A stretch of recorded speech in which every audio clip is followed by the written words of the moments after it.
Vote de l'Assemblée le projet de loi controversé instaurant le pass vaccinal. Vous êtes plutôt pour, vous êtes même pour, Philippe Juvin. Et est-ce que vous féliciteriez du vote favorable là, dans les prochaines minutes? Oui, moi, ça fait depuis maintenant 1 an que je dis que, à l'époque, vous vous souvenez, les bars, restaurants, cinémas étaient fermés. J'expliquais à l'époque, il y a 1 an, qu'il fallait introduire ce type de pass parce que ça permettait justement à tous ces lieux de rouvrir. Donc non, je suis évidemment favorable parce que c'est une manière de reprendre une vie normale. Mais certaines voix s'élèvent. Du vote. Certaines voix s'élèvent du côté des professionnels de santé, pas à l'Assemblée, Oui. pas sur les rangs politiques pour dire c'est peut-être trop tard. Éric Côme l'a dit, le pass vaccinal est une erreur d'un point de vue épidémiologique, santé publique et médicale. À l'époque de Delta, ça pouvait se concevoir, mais à l'époque de Micron, c'est inconcevable, parce qu'on n'est pas dans la même circulation avec le vaccin, etc. Et ce que dit Éric Côme avec justesse, c'est qu'effectivement, c'est une décision que probablement on aurait dû prendre avant. Et c'est d'ailleurs tout le sujet de cette épidémie depuis 2 ans. Il y a des événements qui arrivent et on a l'impression qu'il y a toujours un temps de retard, d'improvisation sur les décisions publiques. Alors il y a une partie qui est liée au fait que forcément la décision publique est décalée dans le temps parce que le temps qu'on analyse les choses, qu'on fasse des propositions, il peut y avoir du retard. Mais là, c'est systématique. C'est ça qui est ennuyeux dans la gestion de cette crise, c'est le sentiment d'improvisation. Regardez l'école. Les écoles ont réouvert il y a maintenant une dizaine de jours. Je crois qu'on est à 4 protocoles différents qui se sont succédés en 2 semaines. C'est incompréhensible. Et celui de cette semaine. Incapable de vous dire quel est le protocole aujourd'hui. Ça change en permanence. Mais la grève a-t-elle été nécessaire et utile cette semaine, celle des professeurs, mais pas seulement, hein, aussi des parents d'élèves? Et est-ce que le dernier protocole, en tout cas les annonces qui ont été faites par le gouvernement, sont à la hauteur? Ça fait, écoutez, là aussi, depuis le mois de mars dernier, que je dis que pour les écoles, il faut avoir une stratégie à la fois extrêmement lisible et très organisée. Par exemple, en Grande-Bretagne, en Angleterre pour être plus précis, tous les collégiens et tous les lycéens reçoivent à leur domicile 2 autotests qu'ils font chez eux tranquillement eux-mêmes. Si c'est positif, ils ne vont pas à l'école. Si c'est négatif, ils vont à l'école. Pourquoi n'avons-nous pas fait ça depuis des mois? Mais donc pour vous, il faudra encore un nouveau protocole à vous suivre? Je pense qu'il faut simplifier tout ça. C'est très compliqué. D'ailleurs, on le voit bien, il y a beaucoup de parents qui vous expliquent qu'ils n'en peuvent plus, je les comprends, de faire la queue à la pharmacie, dans le froid avec leur enfant. Et il y a un papier à remplir comme quoi on certifie sur l'honneur qu'on a fait le test et que tout va bien. On connaît tous des parents qui l'ont signé sans avoir à faire le test. Comment les blâmer, si ce n'est que l'affaire est très complexe? Je pense qu'il faut simplifier tout ça. Philippe Juvin, je reviens quand même sur le pass vaccinal. Il ne dit pas que ça, Éric Côme. Il dit que cette mesure, en fait, désormais, elle est électoraliste, comme il estime qu'elle ne sert plus vraiment à grand-chose. On est dans la campagne électorale. L'affaire des antivax aussi, c'est pareil. Ce n'est ni de la médecine, ni de la santé publique. C'est un marqueur d'affichage et de clivage. Oui, c'est vrai. C'est d'ailleurs un des drames de la crise, c'est qu'elle a été utilisée, ainsi que toutes ces étapes, le vaccin, les tests, etc., à des fins politiciennes. Par exemple, regardez l'affaire du masque à l'extérieur. L'affaire pour porter un masque à l'extérieur, obligation de porter un masque à l'extérieur. Ça n'a, me semble-t-il, aucune justification scientifique. Évidemment, je mets de côté le marché où vous êtes tous bondés les uns sur les autres, mais sinon, mettre un masque à l'extérieur, ça n'a pas de justification. Pourquoi la décision est prise? C'est une décision qui est prise pour faire semblant de prendre des décisions. Moi, je veux que les décisions politiques soient prises. C'est pareil pour le pass vaccinal. À l'aune de la science. Mais vous y êtes favorable, mais vous dites qu'il a raison. Le pass vaccinal, je ne suis pas d'accord avec Éric Côme, je pense qu'il faut le mettre en œuvre. En revanche, ce que dit Éric Côme, qui est un certain nombre de mesures sont prises pour des raisons électoralistes, c'est vrai, l'affaire du masque à l'extérieur. Mais à l'inverse, le masque à l'intérieur dans les transports en commun, par exemple, ou dans les cinémas, les théâtres, il faudrait qu'il y ait un masque FFP2. Ça, il y a de la science qui le soutient. Or, les décisions qui sont prises ne sont pas prises en fonction de la science, elles sont prises en fonction de préoccupations d'ordre politicienne, souvent. Oui. On a vu et on voit encore les tensions très fortes dans le débat politique, dans le débat public autour de la vaccination, toujours. Et c'est là où j'ai une petite parenthèse à faire avec vous. On a vu de la violence même contre des élus. Vous êtes un professionnel de santé médiatique et vous êtes un élu. Est-ce que vous êtes, oui ou non, victime de cette violence, victime de menaces au quotidien? Ça fait 20 ans que je suis maire de ma commune et ça fait 20 ans que je reçois des lettres anonymes pour 1000 choses, de la menace, y compris à mon domicile. Donc ça fait partie, malheureusement, de la vie de l'élu. Alors c'est vrai que l'épidémie a acutisé cette affaire parce que les gens sont extrêmement remontés. Oui, il y a de la menace permanente, oui, bien sûr. La France n'est pas apaisée. La France est sur les nerfs et les gens sont prêts à se taper dessus. Ça, c'est un élément de préoccupation majeur. Mais jusqu'à votre domicile, comme on l'a vu avec certains députés de La République En Marche, oui, bien sûr. J'ai déjà porté plainte pour des menaces qui ont été posées dans ma boîte aux lettres directement. En raison de la crise ? Lié à la crise ? C'était avant la crise, mais en permanence, sur les réseaux sociaux, on est accroché, vilipendé, menacé. Alors, c'est ainsi. La France est devenue un vaste endroit d'arène où les gens pensent que la discussion n'a pas d'intérêt, simplement la lutte. Moi, je n'ai pas d'ennemis, vous voyez, en politique. J'ai des adversaires avec lesquels j'échange des arguments. Il faut que nous retrouvions le goût de la dispute intellectuelle. L'idée de se dire que quand je discute avec quelqu'un qui n'est pas de mon avis, y compris s'il est anti-vax, eh bien, le fait de discuter va peut-être nous faire grandir tous les deux parce que nous allons échanger des arguments. Et ça, cette discussion apaisée, j'aimerais bien que la France la retrouve. Mais vous avez dû jeter un coup d'œil à l'enquête de la Fondation Politique, alors de Dominique Régnier, sur 25 et sur 55 pays. Elle a été menée, cette enquête, et elle montre que 54% des personnes interrogées estiment que la liberté de débattre décline. 71% des Français, je cite, n'arriveront plus à résoudre leurs désaccords de manière pacifique dans leur pays et auront plus souvent recours à la violence. C'est ce que pensent les citoyens français. Oui, c'est très préoccupant. Comment on résout ça ?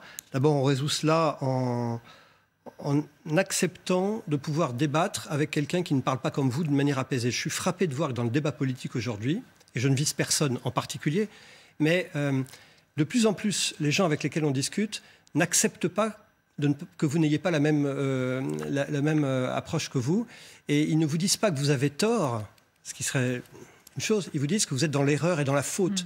Et on a une sorte d'acutisation de la discussion qui n'est plus apaisée. Ça, c'est un élément de grande préoccupation.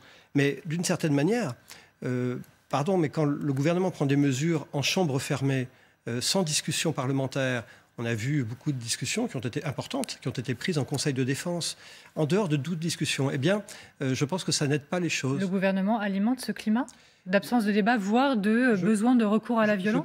Non, bien sûr que non. Ce que je veux dire simplement, c'est que le gouvernement, en ne faisant pas suffisamment appel à la discussion démocratique et aux espaces de discussion démocratique, le Parlement, en prenant beaucoup de décisions en Chambre, eh bien, cultive l'idée qu'au fond, il n'y a pas de débat. Juste une anecdote. En 2020, en mars 2020, au moment où c'était le pire des choses, on n'avait pas de masque, pas de test, vous vous souvenez, on avait posé la question à un des maires d'un quartier de Séoul. Pourquoi, Madame la maire, c'était une femme, chez vous, ça se passe bien ? Pourquoi ? Vous avez plus de tests, plus de masques ? Et elle avait répondu, non, vous n'avez pas compris. Ce qui marche bien chez nous, c'est la confiance. La confiance du gouverné dans le gouvernant. Et si vous ne retissez pas cette confiance, eh bien, vous arrivez à l'extrême de la violence. Philippe Juvin, la situation sanitaire, est-ce que cela va mieux ?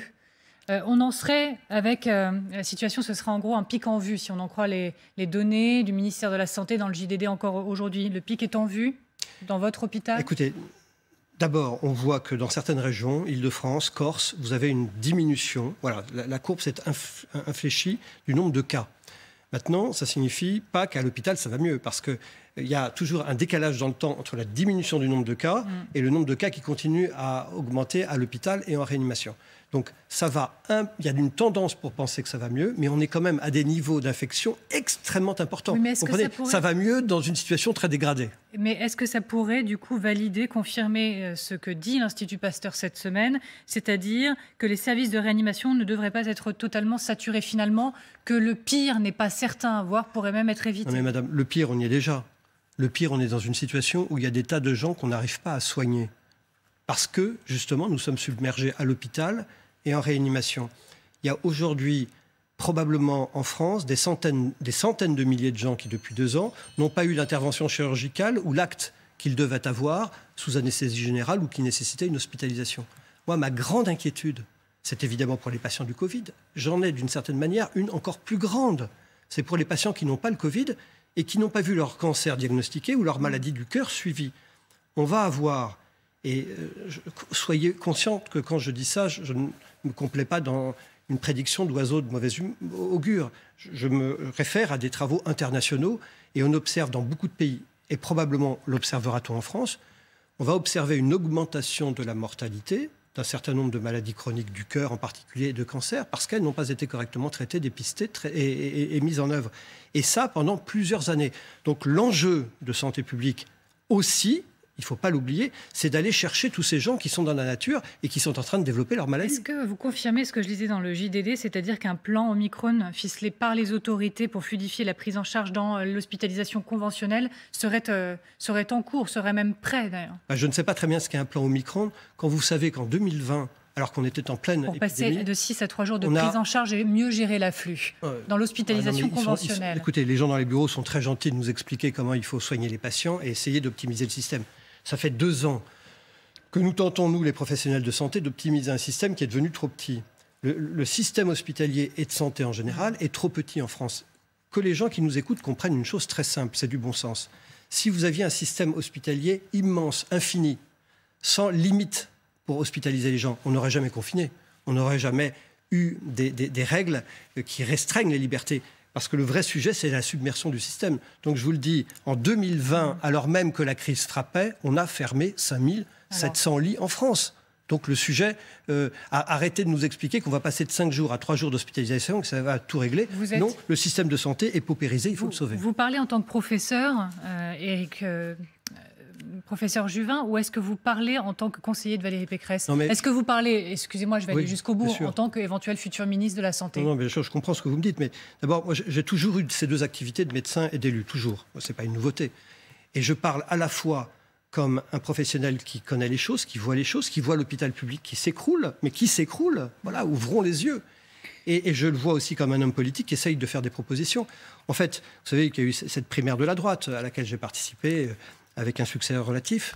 Ce que je veux dire par là, c'est pourquoi j'ai participé à ça. Parce que je n'en peux plus de cette classe de gouvernants qui commentent face à un système de santé qui s'écroule. Je ne veux pas que ça s'écroule. Pour arrêter de commenter, vous avez vu certainement dans le JDD 55 organisations qui réclament un grand débat sur la santé à l'occasion de la campagne présidentielle, qui demandent justement aux candidats, notamment donc Valérie Pécresse, de se positionner sur ces sujets concrets. Vous dites on doit avoir le débat et vous demandez à Valérie Pécresse de participer à un tel débat? Non, mais on doit évidemment avoir le débat et nous discutons avec Valérie Pécresse sur tous ces sujets. Nous voulons faire 2 choses en matière de santé.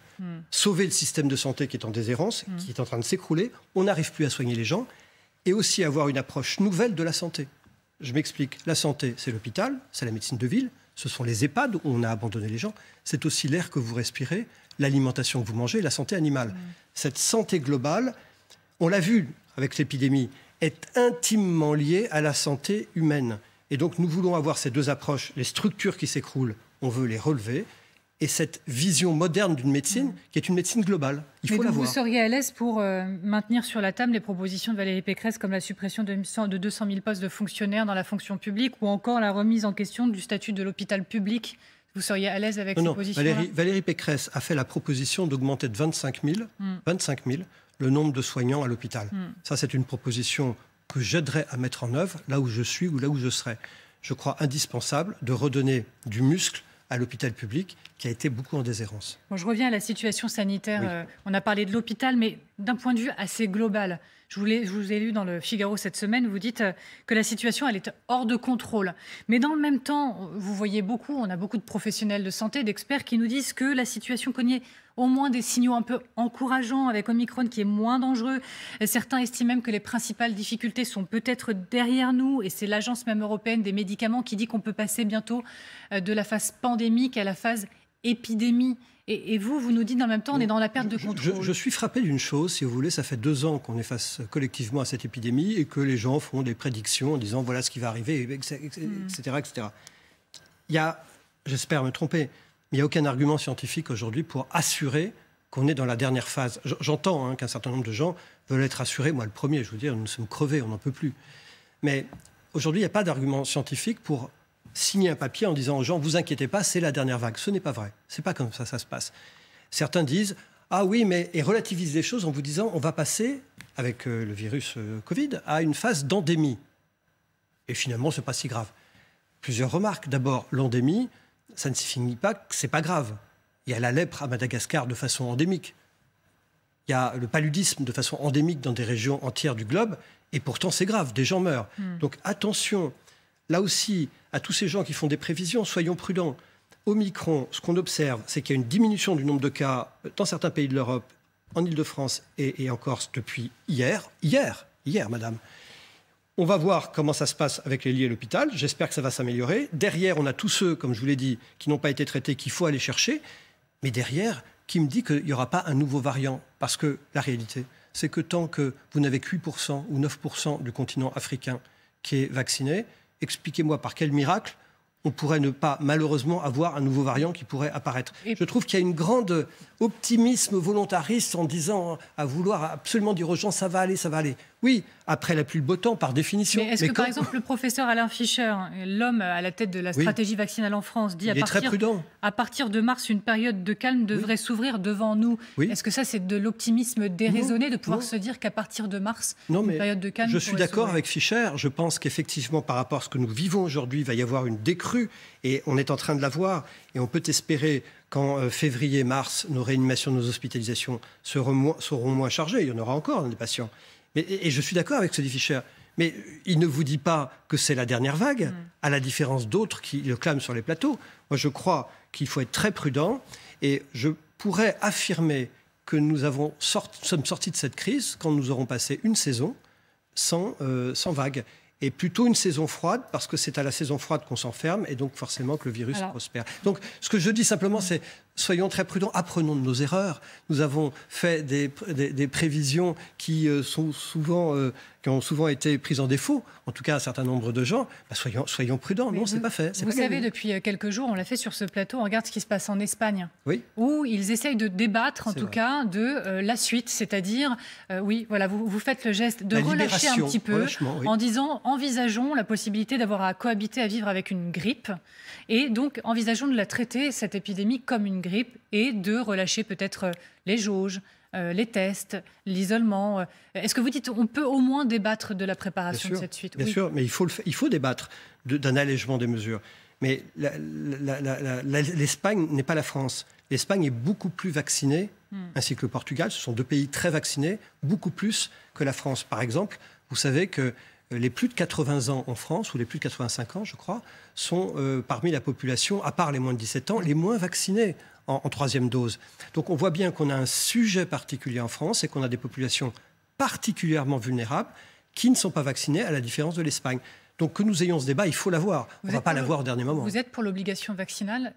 On m'a posé 1000 fois la question depuis un an. Ça fera 1001. Oui, 1001. Non, mais je vais vous répondre. Au début, je répondais non parce qu'on n'avait pas suffisamment de recul sur le vaccin. Maintenant, il y a plusieurs milliards de gens qui ont été vaccinés, donc on a du recul. Ensuite, j'expliquais qu'on aurait des difficultés à contrôler cela. Moi, je ne sais pas comment on contrôle une obligation vaccinale chez l'adulte. Je ne sais pas le faire. Omicron a probablement changé la donne. Il est clair que si on se retrouve qu'avec Omicron, eh bien, l'obligation vaccinale, j'ai du mal à penser qu'elle serait utile chez les gens qui ne sont pas fragiles. Vous voyez ce que je veux dire? Et donc, pour les plus fragiles, moi, je regarde du côté d'Italie, là, du coup, en vous suivant un peu. Plus de 50 ans. Vous y seriez favorable? Encore une fois, je ne sais pas répondre à cette question parce qu'Omicron change la donne sur la gravité des choses. Cet élément est vraiment à avoir en tête. Et puis, vous savez, on a quand même une déception avec la vaccination qui est indispensable et qui empêche de mourir. Je veux que les gens comprennent. La vaccination empêche de mourir ou diminue considérablement le risque de mourir et d'aller en réadmission. Donc faites-vous vacciner. Mais on est déçu par une chose, c'est évidemment la durée d'immunisation qui est relativement courte. Donc on verra après la troisième dose. Je crois que c'est comme ça qu'il faut faire raisonnablement. On voit après la troisième dose, au bout de 3 mois, 4 mois, 5 mois, 6 mois, 7 mois, ce que devient à la fois l'efficacité de l'immunité et ce que devient l'épidémie. Chaque chose l'une après l'autre. Et donc concernant une 4e dose, vous dites aussi attendons de voir. Attendons de voir, avec probablement une différence à faire entre ceux qui sont immunodéprimés et qui sont très en danger de faire des formes graves. Et là, peut-être qu'il y a une réflexion à avoir sur la 4e dose et peut-être les autres. Encore une fois, vous voyez, je pense qu'il faut être pragmatique. Regardez l'évolution des choses entre l'évolution de l'immunité qui nous a été conférée à la fois par l'infection, parce qu'on est nombreux à avoir été infectés, et la 3e dose. Voyons, peut-être que ça va durer plus longtemps, après tout. Peut-être que ça va durer. On n'a pas, par exemple, Israël a vacciné en 4e dose. Ça veut dire quoi, peut-être que ça va durer plus longtemps? Regardez, Israël a vacciné en 4e dose. Il n'y a aucune donnée, à ma connaissance, qui a été publiée par Israël pour savoir si ou non les choses vont mieux. Ce qu'on observe aujourd'hui, c'est les chiffres. C'est quand vous avez les 3 doses en France, eh bien, vous n'avez quasiment pas de chance d'aller en réanimation. Donc, on semble être très protégé avec les 3 doses.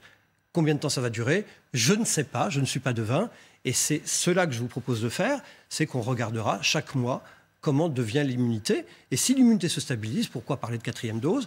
Et si l'immunité dégringole et qu'en même temps l'épidémie remonte, il faudra qu'on mette sur la table cet outil. Il faut revoir la campagne de test. Est-ce qu'on teste trop vis-à-vis de la situation qui a changé? Vous l'avez dit vous-même, très certainement avec Omicron. C'est une question complexe. Encore une fois, je pense qu'il faut faire plus confiance aux gens et faire plus confiance à leur capacité eux-mêmes de se tester, les autotests en particulier. Dont la fiabilité n'est pas de 100%. Non, mais vous savez rien, enfin, un scanner, c'est pas à 100%, une intervention chirurgicale, c'est pas à 100%, et la PCR n'est pas à 100%. Si je vous fais le petit truc dans la narine et je vais pas très loin, votre PCR est négative alors que vous êtes malade. Donc, non, je pense qu'on doit revoir notre stratégie de test en se basant plus sur les autotests. Les autotests, c'est une manière aussi de reprendre de la liberté. Bon, est-ce que vous estimez que la santé, c'est la priorité des Français ? Dans la campagne que j'ai faite dans le cadre des primaires, j'étais frappé du fait que chaque fois que j'allais voir le maire d'une commune, petite ou grande, il me parlait d'abord de la santé. Et d'une certaine manière, ça c'est mon expérience de maire, j'ose dire qu'il y a 20 ans, on venait me voir pour me demander un travail, un logement, une place de crèche, ça existe toujours. Mais la nouveauté, c'est qu'on me demande maintenant une IRM, un scanner ou un médecin. Donc, oui, c'est devenu une priorité. Pourquoi ? Parce que les gens ne peuvent pas soigner. Voilà, mais est-ce que c'est la priorité pour vous ? Ils le disent dans les études. Je crois, moi, oui. Moi, je pense que c'est... Vous savez, tout est prioritaire. Le pouvoir d'achat, quand vous n'avez pas d'argent, voilà. Donc, mais du coup, oui, la santé est prioritaire. Oui. Philippe Juvin, est-ce que les priorités de Valérie Pécresse dans cette campagne, du coup, sont les bonnes selon vous ? Elle est beaucoup sur le terrain régalien ces derniers temps, en promettant de ressortir de la cave des promesses de Nicolas Sarkozy. Elle a raison. Elle était en Grèce pendant 2 jours, dans des centres. Elle a rappelé sa volonté d'humanité et de fermeté, le rapport aux frontières. Pour vous, elle a raison. Les priorités dans la campagne de Valérie Pécresse pour le Mais quand vous êtes candidate à la présidence de la bonnes. République, vous n'êtes pas candidat sur un thème. Vous êtes candidat sur les thèmes qui intéressent les Français. La santé fait partie des préoccupations majeures. Vous ne craignez pas, comme d'autres, une campagne trop sécuritaire ? Non, je ne crois pas. D'ailleurs, Valérie Pécresse s'exprimera cette semaine elle a commencé à le faire sur la ruralité. Elle a une vision qui est une vision de présidente de la République globale. Je crois que c'est une candidate des solutions sérieuses. C'est quelqu'un qui gère une région. Quand vous gérez une région, vous ne gérez pas que les transports, même si les transports sont dans le giron de la région. Vous gérez la sécurité, la santé, l'éducation, vous gérez 1000 choses. Eh bien, c'est ça. Son programme est protéiforme. On va en venir à Éric Zemmour. Il maintient ses propos. Et il estime qu'on lui fait un faux procès et pour lui, on l'attaque parce qu'il est le candidat du réel. Éric Zemmour qui est revenu sur France 3 à la mi-journée sur les propos qui ont choqué. Je les rappelle, il a dit vouloir scolariser les élèves en situation de handicap dans des établissements spécialisés. Il pense que l'obsession de l'inclusion est une mauvaise manière faite aux enfants. Énorme polémique. Je ne suis même pas sûre qu'il faille vraiment le rappeler. Est-ce que vous le partagez ou vous estimez qu'on lui fait en effet un faux procès ? Non, il a déclaré, enfin voilà, il est responsable de ce qu'il déclare. Il a déclaré, il essaie de se justifier maintenant, que l'inclusion à l'école n'était pas une bonne idée. Voilà. Y compris d'ailleurs pour ceux qui ne sont pas, des enfants qui n'ont pas de handicap. Donc non, moi je crois tout à fait le contraire. Je crois que c'est l'inclusion des enfants handicapés en milieu scolaire normal qui permet d'avoir, au contraire, un début d'inclusion dans la société. Je l'ai vécu en tant que maire. J'ai vécu le moment où on a commencé à faire de l'inclusion. Étant maire depuis maintenant quelques années. Eh bien, je peux vous assurer que ça a tout changé. Les enfants qui ne mettaient pas le pied dans l'école, qui étaient différents parce que justement, ils n'avaient pas accès à l'école, eh bien, c'est une révolution. Mais l'école, les centres de loisirs, les clubs sportifs, l'inclusion, c'est fondamental. Ça dit quoi d'Éric Zemmour pour vous ? Parce que, par exemple, Sophie Cluzel, qui est la secrétaire d'État en charge du handicap, a parlé même d'une incarnation de la haine en parlant d'Éric Zemmour. Je pense que ça dit d'Éric Zemmour qui ne connaît pas ses dossiers, qui n'a pas travaillé les choses, et que ce sont des sujets qui nécessitent de l'expérience, du travail. Voilà, l'inclusion, vous la connaissez quand vous êtes soit responsable d'une association, soit élu local. Nous sommes des élus locaux, nous savons ce que c'est. Mais on ne sait pas de quoi il parle. Damien Abad demande des excuses. Mais il a raison. Il a raison. Des excuses. Il a raison, parce qu'en plus, ce sont des thèmes qui sont très agressifs pour les parents en particulier, qui ont leurs enfants en situation de handicap. Donc je comprends que cette situation crée du trouble. À Éric Zemmour, d'accepter l'idée qu'il a fait une faute, il s'excuse et puis il travaille mieux ses dossiers la prochaine fois. Il doit obtenir ses parrainages, Éric Zemmour. Je repose la question parce qu'elle se pose encore et encore, elle fait débat, on va y venir. Mais par exemple, Sandrine Rousseau, ce matin, d'Europe Écologie Les Verts, elle estime qu'il ne serait pas grave pour la démocratie, comme l'a dit d'ailleurs Anne Hidalgo il y a quelque temps, que Éric Zemmour n'obtienne pas ses parrainages. Je ne sais pas. En tout cas, moi, je ne lui donnerai pas. Je suis maire et je le donnerai à Valérie Pécresse. Il y a, je crois, 40 000 personnes qui peuvent donner un parrainage en France. 40 000. Et il en faut 500. Si vous n'êtes pas capable d'avoir 500 parrainages et que 500 sur 40 000 considèrent que vous pouvez vous présenter, c'est que finalement, vous n'avez pas de chance. Donc, d'une certaine manière, c'est un faux problème. Si vous ne les avez pas, c'est que vous ne méritez pas d'être candidat. Donc, vous ne vous dites pas, comme d'autres, il faudrait qu'ils les aient, parce que quand on fait 13,5% dans les sondages, c'est qu'on représente quelque chose. Et la démocratie, c'est de pouvoir représenter ces voix-là lors de l'élection. Moi, je suis pour le débat démocratique, je suis pour l'opposition des idées, et je suis pour démontrer que M. Zemmour a tort sur tel ou tel sujet, et pas le diaboliser. Encore une fois, je n'ai pas d'ennemis en politique, j'ai des adversaires. C'est un adversaire politique, et je vais dénoncer son programme que je trouve... vous avez vu sur l'affaire des enfants handicapés, honnêtement, il n'y a pas de commentaire. Vous savez bien, Philippe Juvin, que certains disent, et notamment Marine Le Pen, que vous avez besoin, vous les Républicains, que Éric Zemmour soit candidat. Pourquoi? Parce que ça fait notamment baisser le ticket d'entrée pour le second tour, pardonnez-moi l'expression. Elle a dit d'Éric Zemmour qu'il était le marchepied de Valérie Pécresse. Madame Le Pen, c'est le marchepied de monsieur Macron. Parce qu'il est certain qu'au second tour, si Marine Le Pen est face à Emmanuel Macron, c'est la garantie pour Emmanuel Macron d'être élu. Donc que Madame Le Pen réfléchisse avant de parler. Quand Geoffroy Didier dit menace d'exclure tout maire, les Républicains qui parraineraient Éric Zemmour, du coup, vous... Oui, bien sûr, mais ça, je le comprends. Quand vous êtes dans un parti politique et que vous avez décidé, à l'issue d'un processus démocratique, la primaire, de désigner un candidat ou une candidate, en l'occurrence Valérie Pécresse, eh bien, quand vous êtes membre de ce parti politique, vous soutenez la candidate du parti politique. Donc je ne comprendrais pas comment un élu LR pourrait signer pour Éric Zemmour. Ça n'aurait aucun sens.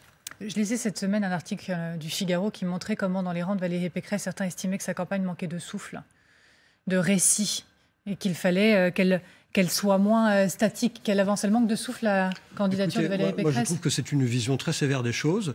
C'est quelqu'un qui a une vision globale des questions qui se posent au pays. Elle était en Grèce hier en expliquant que la question de l'immigration se règle au plan national et se règle au plan européen. Si ça, ce n'est pas avoir de souffle, moi je ne sais pas ce qu'est avoir du souffle. Non, nous avons une campagne qui a du souffle et qui peut-être tire aussi les leçons des erreurs, des échecs des précédentes campagnes.